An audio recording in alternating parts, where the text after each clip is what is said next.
Jy weet, toe ek op universiteit was, eerste jaar, kom met Zanine uit, ken jy die pad Potch toe nie, okay, ek het in Potchefstroom. Nou sê my ma vir my, ek moet ry, okay, ek was net by die huis gewees, my karretjie, ek gaan, en ek ry Potch toe. En nou is dit in die highways daar in Pretoria, en Johannes weet, al daai paaie, en ek weet daar's 2 paaie Potch toe, okay, ek weet dit, ek het al 2 gemis, so, ek weet ek kan die Reismuur Wildpad ry of die ander een ry, en ek is dik gestres, in hierdie oomblik, ek is dik gestres, ek ry, hierdie nou heeltemal van topic af, ek is jammer, en ek ry, en ek wonder, waar moet ek draai, ek weet nie, en daar's lyne, en daar's karre, en die ou blaas hoeter, en ek sit die flikkerlig aan, en ek gaan net, en ek is af, en ek ry, en seker 'n uur of wat later, toe kom ek agter, ek is nou op pad Bloemfontein toe, en ek gaan my ma sê nie, draai om, is jy al daar? Nee maar, dik traffic, maar ek was benoud, toe maak ek 'n verkeerde besluit, en dit gebeur, want ons raak benoud in 'n oomblikke, en dan dink ons, Here, waar is hy, ek moet iets doen, ek moet dit in my eie krag doen, ek moet beweeg, boem, verkeerde besluit, kry seer, en ons raak so benoud, en dan maak ons spronge, wat ons nie moet doen nie, ons reageer uit vlees uit vrees uit, en dan kry ons seer, en ons gaan bietjie van die pad af, en die oorliggende enetjie, die reeks waarmee ons besig is spiritual bootcamp, asseblief van die volgende Sondag moet jy oefenklere kerk toe kom, okay? Sê daai tipe bootcampie, okay? Maar ons is besig met spiritual bootcamp, want ek en jy, my boetie en my sussie, is in 'n geestelike oorlog, alright? Ons fight wat ons fight is nie vlees en bloed nie, alhoewel ons baie keer so dink, dit is nie vlees en bloed nie. Ons fight is teen die owerhede, is teen die geeste daar buite in die donkerheid, dis ons bekleierery. So ek en jy moet in die gees begin operate. En soos ek hierdie week besig is om voor te berei vir hierdie woord, begin ek dink aan, soos ons deur ons lewe gaan, is daar oomblikke wat my en jou vorm. Daar's klein goedjies wat gebeur. Wat in die oomblik wonder ons wat gaan nou hier aan, maar wanneer ons terugkyk, dan besef ons, dit het ons iets geleer. Dit vorm ons. Daar's dinge wat gebeur, en dis die wonderlike ding van die Here, is die Here kan enigiets gebruik om my en jou te vorm. Want die Bybel sê, hy het planne vir ons. Hy het planne vir ons vir voorspoed en nie teëspoed nie. En voor ons gebore was, het hy ons geroep by ons naam. Hy weet wie ons is. So hy het 'n plan vir jou lewe. En hy wil hê ons moet in daai plan inbeweeg. En baie keer voor ons in daai plan kan inbeweeg, moet die Here eers baie goed in ons lewe begin vorm. En daai vorming kan seer wees. Daai vorming kan wees om goed weg te vat. Dit kan wees om goed by te bring. Maar ons is besig om gevorm te word deur oomblikke in ons lewe. En die Here lei my na hierdie skrifgie toe in Romeine 5 vanaf vers 3 af. En ek lees dit vir julle in die Amplified, want hoor wat sê hy. And not only this, but with joy, let us exult in our sufferings and rejoice in our hardship, knowing that hardship, distress, pressure, trouble, produces patient endurance, and endurance proven character, spiritual maturity, and proven character hope, and confidence assurance of eternal salvation. Such hope in God's promises never disappoints us. Hoor wat sê die woord hier vir ons. Hy leer ons dat wanneer ons in 'n moeilike tyd kom, wees bly, wees opgewonde, rejoice in it, exult in it, wees bly, want die Here is besig om my en jou te vorm in daai oomblik. Hy gee vir jou geduld, of wat ook al, en dan gee vir jou 'n karakter, en hierdie karakter vorm hoop in ons lewens, en hierdie hoop sal nooit beskaamd staan nie. Hierdie hoop sal ons kan dra deur moeilike tye, want ons het hoop in die beloftes van God. Ons het hoop in die ewige lewe wat op pad is. En deur oomblikke in ons lewens is die Here besig om my en jou te vorm. En soos ek hierdie week hierdie stukkie leer en ek dink daaroor, lei die Here my na Handelinge 28 toe. En dit is 'n stukkie wat 'n mens nie altyd, lees nie of raak lees nie, want daai eerste 5 versies ons gelees het, is maar bietjie rof, En weer hoor ons Paulus gebyt. Gepik deur 'n slang, soos wat gaan nou aan, voel of ek in die middel van iets ingeloop het. Maar dit is great, want die storie van Handelinge 28 se konteks is so amazing.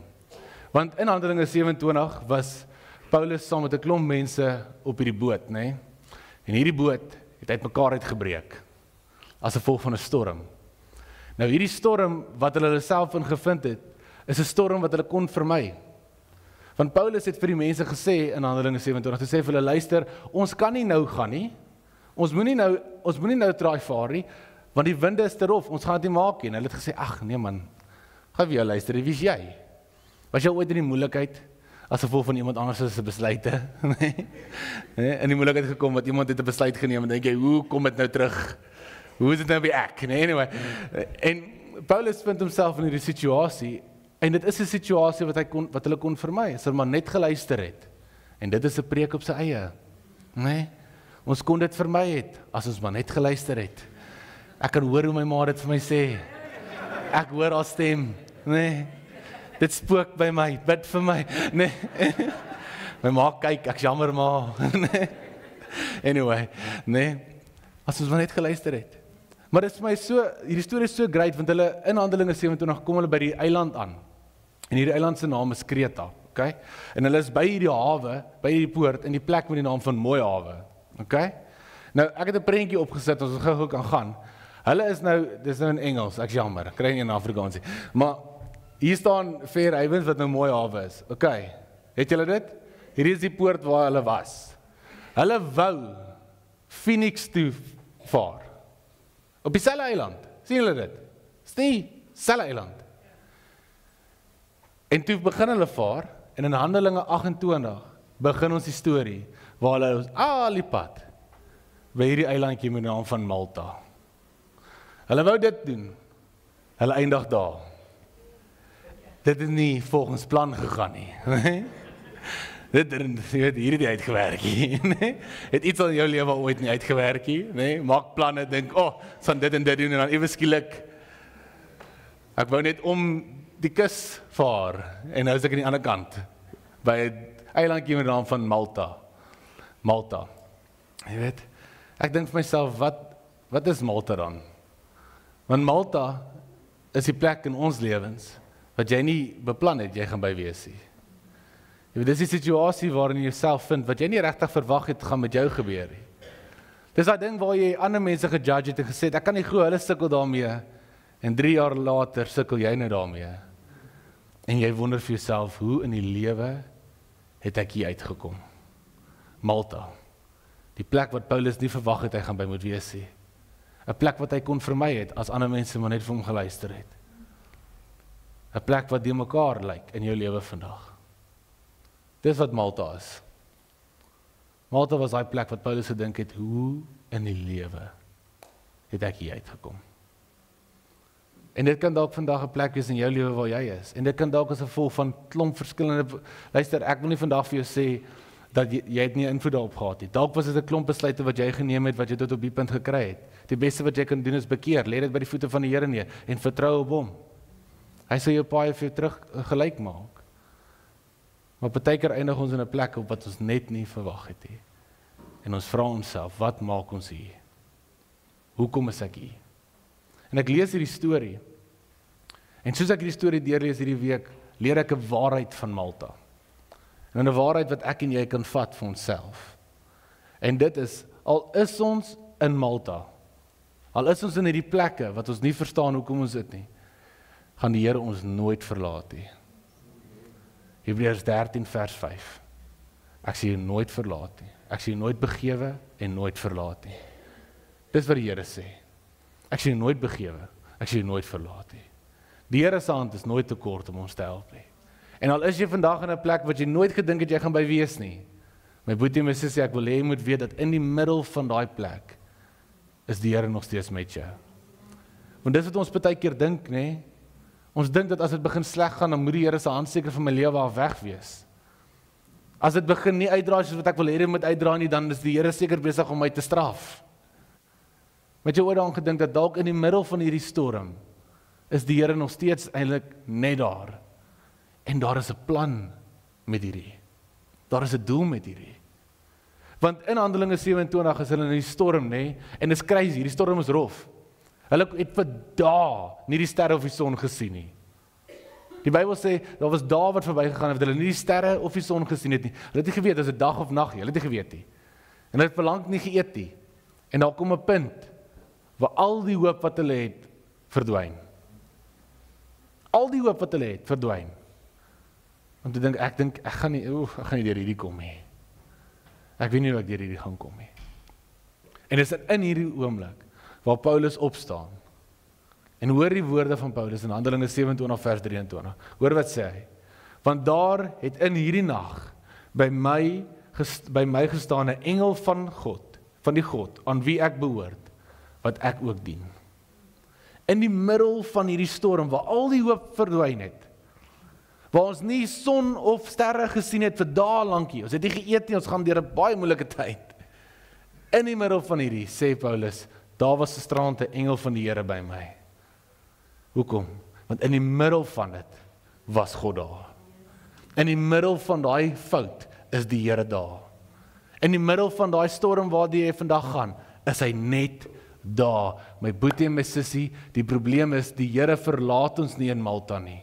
Ons verlaat hom partykeer. Ons begin optree soos wat ons nie moet optree nie. Ons begin dinge doen en sê wat ons nie moet sê nie. En dan maak ons besluite as gevolg van hierdie stres, of hierdie bekommernis, en dan begin dit ons al hoe meer wegvat. Jy weet, toe ek op universiteit was, eerste jaar, kom met Zanine uit, ken nie die pad Potch toe nie, okay, ek het in Potchefstroom. Nou sê my ma vir my, ek moet ry, okay, ek was net by die huis gewees, my karretjie, en ek gaan, en ek ry Potch toe. En nou is dit in die highways daar in Pretoria, en Johannes weet, al daai paaie, en ek weet daar's 2 paaie Potch toe, okay, ek weet dit, ek het al 2 gemis, so, ek weet ek kan die Reismuur Wildpad ry of die ander een ry, en ek is dik gestres, in hierdie oomblik, ek is dik gestres, ek ry, hierdie nou heeltemal van topic af, ek is jammer, en ek ry, en ek wonder, waar moet ek draai, ek sê, ek weet nie, en daar's lyne, en daar's karre, en die ou blaas hoeter, en ek sit die flikkerlig aan, en ek gaan net, en ek is af, en ek ry, en seker 'n uur of wat later, toe kom ek agter, ek is nou op pad Bloemfontein toe. En ek sê, ek gaan my ma sê nie. Draai om, is jy al daar? Nee maar, dik traffic. Maar ek was benoud, toe maak ek 'n verkeerde besluit. En dit gebeur, want ons raak benoud in 'n oomblikke. En dan dink ons, Here, waar is hy? Ek moet iets doen, ek moet dit in my eie krag doen, ek moet beweeg. Boom.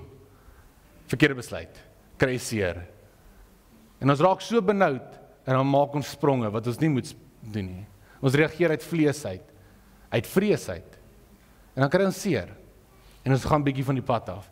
Maar in die middel van hierdie storm, was 'n engel van die Here daar. Ek wil nie daarop fokus nie, ek wil fokus op hierdie woorde wat Paulus sê, want hoor wat sê die woord. Hy sê, 'n engel van die God, aan wie ek behoort. Man, in die middel van die storm, onthou Paulus aan wie hy behoort. Hy onthou wie het hom gekoop met sy bloed. Hy onthou wie het vir hom op 'n kruis gaan sterf.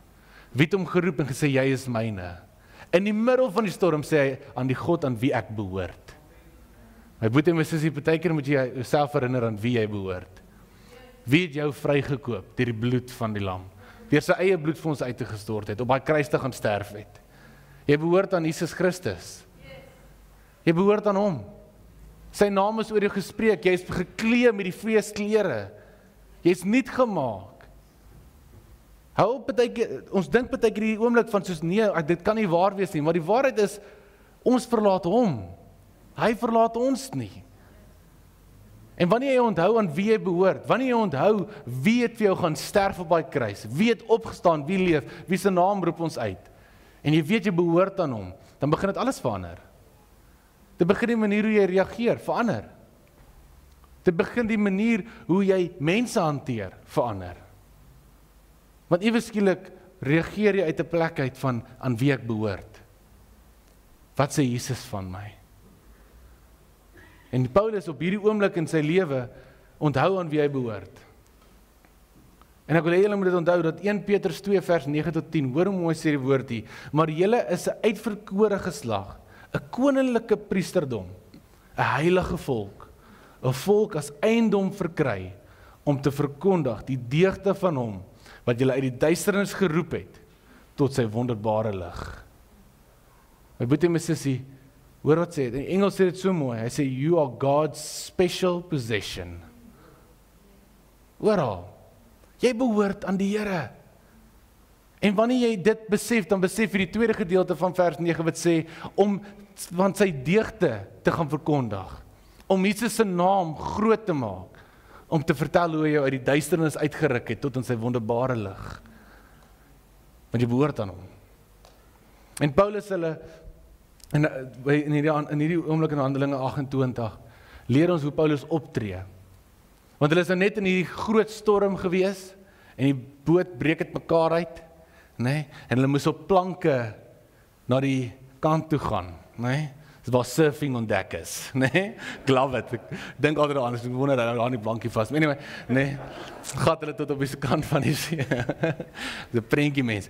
En Paulus is nou op die strand hier in Malta, en hy wonder wat moet ek doen, en hier's 'n klomp mense wat super vriendelik is met hulle, nee?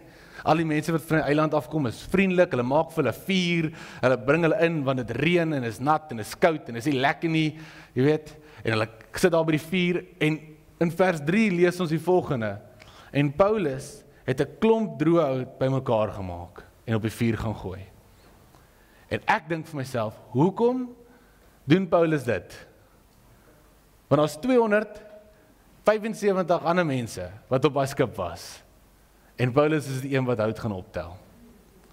Want sien al is hy in Malta, in die plek wat hy nie verwag het hy gaan moet wees nie, het sy serving heart nooit verander nie. Hy het nog steeds gesê, okay, wat kan ek doen? Ek dink so. Ek dink Paulus het op daai strand gesit en gedink, ek wonder wat kan ek doen? Ek weet ek is in 'n plek wat ek nie wil wees nie. Ek weet dit is 'n plek wat ek kon vermy. Ek weet dit is iets wat ek weet dat kan dalk nie dadelik verander nie, maar wat kan ek nou doen? Want sien, wanneer ons in 'n moeilike plek is, dan vang die vyand ons vas in hierdie vangnet van jy kan niks doen nie. Dis hier net hoe dit moet wees. Dis maar net hoe dit is. Maar partykeer moet ons onsself die vraag vra, wat kan ek doen? Wat kan ek doen in hierdie oomblik? Wat kan ek nou beheer? En dan gaan jy besef, jy kan nou Bybel lees. Jy kan nou bid. Jy kan nou jou hande in die lug en gooi en uitsing halleluja, al is dit hoe donker om jou. Want dis wat ek nou kan doen. En ek dink Paulus het daar gesit en gesê, wat kan ek doen? Hy het opgestaan, en hy het geloop, en hy het hierdie hout bymekaar gekry, nee? En ek love die woord, want hy kry hout bymekaar, en hy loop na die vuur toe, en hy doen 'n goeie ding, nee? Hy doen iets goeds, hy serve, hy probeer help, en hy gooi hierdie hout in die vuur, en ewe skielik spring hierdie slang uit, en hy byt vas op Paulus se arm, nee? Het jy al net iets goeds probeer doen, en dan kry jy seer? Nee? Net iemand try help, draai het weer uit op my, so hoe is dit nou my skuld? Nee, maar in elk geval, nee, trauma, anyway, nee, en die slang byt vas aan Paulus. En hoor wat doen hy? Hoor wat doen hy in vers 5? Want die mense sien dit, en hulle sê, hierdie ou moet 'n moordenaar wees. Want dit is nie maklik hoe ons mense vinnig kan judge, as ons sien iets gaan verkeerd nie, nee? Hulle sê, hierdie ou moet 'n moordenaar wees. En die slang is vasgebyt om sy arm, en hy hou vas. En in vers 5, hoor wat sê hy? Maar Paulus, maar hy het die dier, wat het hy gedoen? Maar hy het begin moan. Nee? Hy het begin sê, Here, hoekom gebeur dit nou met my? Here, hoekom, wat het, al die ander mense het niks te doen nie, hoekom kon die slang julle byt nie? Hoekom byt hy my, ek het iets goeds probeer doen. Dis dit wat Paulus sê. Ek dink daar is die boek van Tristan, nee? Here, maar hoekom, ek probeer net help. Here, hoekom gebeur dit nou ook met my? Ja, skit hom af, nee? Hoekom gebeur dit nou weer met my? En dit is 'n vraag wat jy partykeer vra, want dink aan. Jy gaan deur al hierdie goed. Paulus gaan deur hierdie storm in die see. Op 'n plek wat hy nie wou wees nie. Die skip breek, hy moet uitkom op planke, hy kom op hierdie strand in 'n plek wat hy nie ken nie. En nou probeer hy help en die slang byt vas. Wees eerlik, wie van julle het nou gevra, hoekom hierdie ook? Hoekom dit ook? En ek dink vir myself, want Paulus het hom net afgeskit. En hy het in die vuur geval, en ek dink vir myself, hoe kan Paulus dit doen? Hoekom kan hy dit doen? En ek begin dink aan Paulus se karakter, en wat ons ken, en wat ons weet van Paulus. En ek begin dink aan hoe Paulus in Handelinge 14, is hy besig om die woord van God te preek, en die stad gooi hom met klippe. Hulle stenig hom. En hulle trek hom uit die stad uit, en hulle los hom buite, dat hy kan doodgaan. En die Bybel sê hy het opgestaan. Mense het vir hom kom bid, hy het opgestaan, homself afgeskit, en hy het terug in die stad ingegaan. It's crazy. It's crazy. In Handelinge 16, dan sit Paulus in 'n tronk, en hy's vasgeboei. En die Bybel sê, om middernag het hy begin uitsing, hy en Silas. En hulle sing uit die heerlikheid van die Here, hulle sing psalmere tot om God se naam groot te maak. Hulle verheerlik sy naam, en hulle sing so hard dat daar 'n aardbewing kom, en die ketting skud los. En ek begin dink dat Paulus het 'n geneigtheid om goed af te skud. Hy het 'n geneigtheid om kettinge af te skud, en die stof af te skud, en op te staan, en terug te gaan. En ek wonder vir myself, hoekom doen hy dit? En die Here wys my Handelinge 9 vers 15. Want hoor wat sê die Here oor Paulus. Hy sê die volgende: maar die Here sê vir hom, gaan, want hy is vir my 'n uitverkore werktuigte, om my naam te dra voor nasies en konings en die kinders van Israel. Hoor wat sê die Here oor Paulus. Ek gaan hierdie man gebruik om my naam te verkondig. So as jy terug gaan na Handelinge 14, toe hy opstaan en hy skud homself af en hy loop terug in die stad en was daar baie disippels gemaak. Handelinge 16, toe hy opstaan en die kettinge skud af, toe word die Romeinse offisier wat die gevangene opgepas het, kom hy tot bekering. Sy hele familie kom tot bekering. Hulle doop hulle almal. So ek dink vir myself dat toe Paulus op hierdie eiland gekom het hy nie net gevra, wat kan ek doen nie? Ek dink hy het die vraag gevra, Here, hoe kan ek Jesus verkondig aan hierdie mense? Want dis wat geleer word deur Paulus se karakter. Is hy wil net die Here se naam groot maak. So ek dink hy het gedink, Here, hoe kan ek u naam verkondig aan hierdie mense? Hoe kan ek u naam groot maak? Wat kan ek hier doen? En hy is besig om hout op te tel en die slang byt vas en hy skud dit af. En ek dink hy het dit afgeskit, want hierdie roeping, dat jy gaan my naam verkondig. En hier is wat die Here vir my sê, en ek kort julle hulp vandag, okay, gaan julle my help. Die slang wat vasgebyt het, julle moet nou onthou, dis iets wat seer maak. Dis iets wat nie sin maak nie, dis iets wat jy nie nou kan verduidelik nie. Dis 'n ding in jou lewe wat aanhoudend daar is, en dit voel of dit vasgegryp is aan jou. En ek wil die vraag vra, wie van julle wat vandag hier sit, wil 'n lewe leef wat die Here se naam groot maak? Wys my julle hande, né? My handjies nou opsteek, né? Alright, almal. Okay, mooi. Wie van julle wat hier sit, het een of ander tipe slang wat vandag vasbyt? Iets. Okay? Ek wil hê jy moet na die ou toe langs jou draai en ek wil hê jy moet dit vir hom sê. Alright, jy reg. Okay. Hier is wat die Heilige Gees my gewys het. Hierdie slang wat my byt, jy moet dit sê vir een langs jou. Hierdie slang wat my byt. Mooi. Alright. God kan dit ook gebruik. Prys die Here, Dis eer die Here vir dit. Want ek gaan vir julle wys. Want in Handelinge 28 byt hierdie slang vir Paulus vas. En hy skud hom af in die vuur. En die mense se opinie oor Paulus verander totaal en al. En daar's 'n man met die naam van Publius, wat die hoofman is op die eiland. En hy hoor van Paulus en hy hoor wat gebeur het. En hulle nooi hulle om saam met hulle te kom eet. En hy nooi hulle om te sê, kom eet by ons. En hulle hou 'n partytjie saam met hom en eet saam met hom en alles. En hoor wat gebeur in vers 8. Vers 8 van Handelinge 28 gebeur die volgende. En die vader van Publius het siek gelei aan koors en buikloop. En Paulus het ingegaan na hom toe. En nadat hy gebid het, hom die hande opgelê en hom gesond gemaak. My boetie en my sussie, dieselfde hand wat gebyt is in vers 5, genees in vers 8.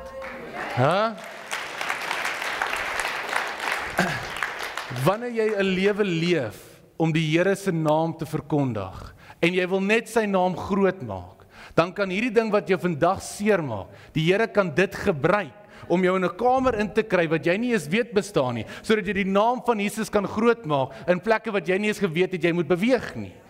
Want dis die grootheid van God. En Paulus kom in Malta, na al die dinge wat gebeur het, en 'n slang byt hom. En ek wil nie vandag vir jou sê, dat alles wat sleg is in jou lewe, die Here dit toegelaat het. Dis wat ek sê nie. Maar ek sê, dat al het die vyand dit gestuur om jou te slag, te steel en te verwoes, kan die Here dit nog steeds gebruik, om sy naam te groot te maak. Die Here kan dit nog steeds omdraai. En dieselfde hand wat gebyt was in vers 5 genees. En die rede hoekom dit kon gebeur is, want Paulus was 'n instrument in die hand van die Here. Die Here het gesê, Paulus, ek gaan jou gebruik om my naam te verkondig. Gaan nie altyd lekker wees nie. Gaan nie altyd maklik wees nie. Maar ek wil jy moet die geloof behou, dat ek gaan jou gebruik om my naam groot te maak. En net soos wat Paulus 'n instrument was in die Here se hande, is ek en jy ook 'n instrument in die Here se hande. Efesiërs 2 vers 10 sê die volgende.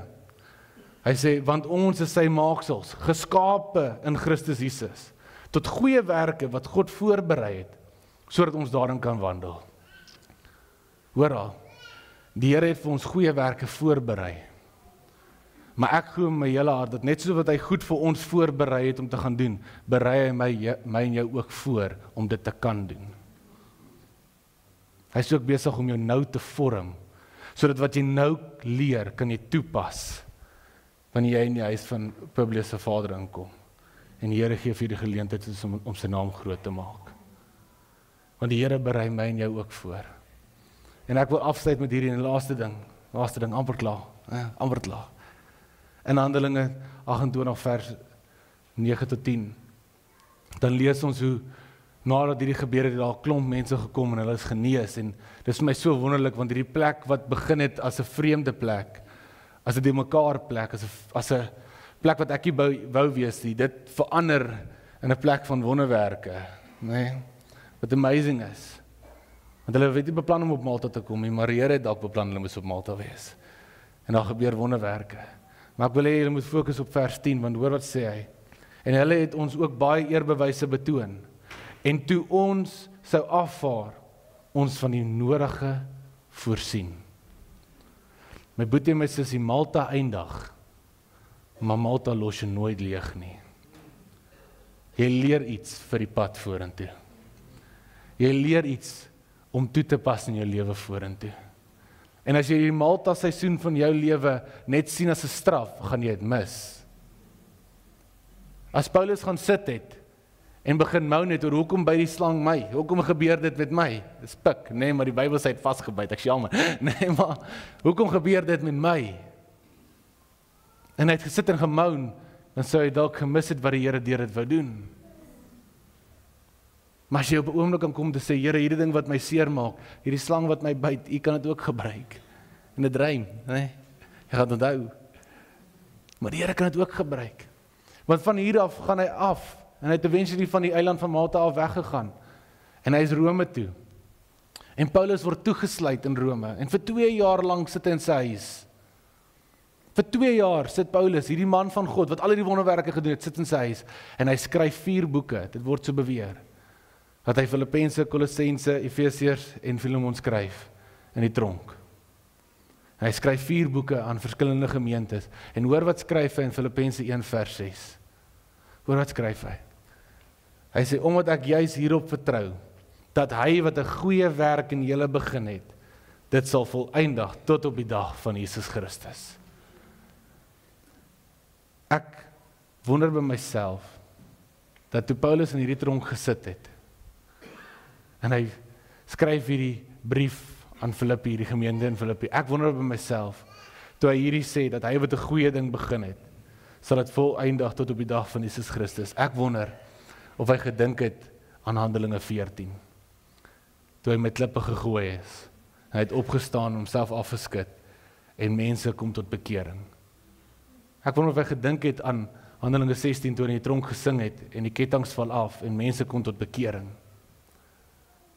Ek wonder of hy gedink het aan Handelinge 28, toe hy op die eiland van Malta gekom het. En die Here sê vir hom in Handelinge 27, Paulus, jy moet voor die keiser staan. En hy sit daar in sy huis, en hy kyk terug, en hy besef, hy het voor die keiser gestaan. Hy besef, hy het sy geloof kom getuig, voor al hierdie mense. En ek dink, hy het teruggedink en gedink, dat die Here kan gaan eindig wat hy begin het. Ek dink Malta het hom iets geleer vir die pad vorentoe. En my boetie en my sussie, ek dink Malta gaan jou ook iets leer vir die pad vorentoe. Ek dink daar's iets wat die Here besig is om in jou te vorm en om jou karakter te ontwikkel of wat ook al, wat hy gaan gebruik op ander maniere wat jy nie eens verwag nie. Maar ons gaan moet leer om dit af te skud. Ons gaan moet leer om te begin besef dat die Here kan hierdie lelike ding vat en hy kan dit iets moois maak. En hy kan iemand se lewe aanraak deur jou getuienis. Malta gee vir jou getuienis. Malta gee vir jou 'n boodskap soos Filippense 1:6. En wanneer ons nou besig is met hierdie spiritual bootcamp, wil ek hê jy moet dit onthou, dat die Here gaan jou iets leer in hierdie plek waar jy nou is, dat hy jou kan gebruik om sy koninkryk te vergroot, want dit gaan net oor die naam van Jesus Christus. Net oor sy naam. En ek weet nie van jou nie, maar as die Here maar daai seerpunt wil gebruik om sy naam groot te maak, kan hy dit doen. Want ek wil net eendag by hom uitkom en hy sê vir my wel gedaan. Dis die doel. Dis waartoe ons beweeg. My boetie en my sussie, moenie dink Malta los jou leegie. Malta los jou met iets vir die pad vorentoe. Amen? Kom ons bid saam. U my God, my Vader in die hemel. Here, ons kom na U toe vandag om vir U te sê baie dankie. Here, my gebed vir vandag is, Here, is dit 'n eenvoudige gebed om vir U te vra, Here. Help ons om die geloof te hê om te weet dat hierdie ding wat my vandag byt, U kan dit gebruik. Here, help my om te kan glo in dit, Here, dat U is die een wat in die middel van hierdie storm, is U daar en iets moois gaan U uitdraai, Here. Ek bid en ek vra U vandag, help ons dat ons kan afskud en Vader, laat ons nie so bitter raak wanneer ons gebyt raak nie. Maar Here, laat ons so opstaan en sê, Here, gebruik dit vir U koninkryk. Gebruik my, Here, ek wil 'n instrument wees. Ek bid, Here, dat U ons sal gebruik waar ook ons sal beweeg hierdie week. Praat deur ons, Here, geef ons die woorde in ons mond. En Here, ek vra U vandag, Vader, dat ons lewe net U naam kan groot maak. Dankie vir U goedheid, Here, dankie vir U guns. Ons kan nie genoeg dankie sê nie. Here, ons wil nou al dankie sê vir die dinge wat U nog gaan doen.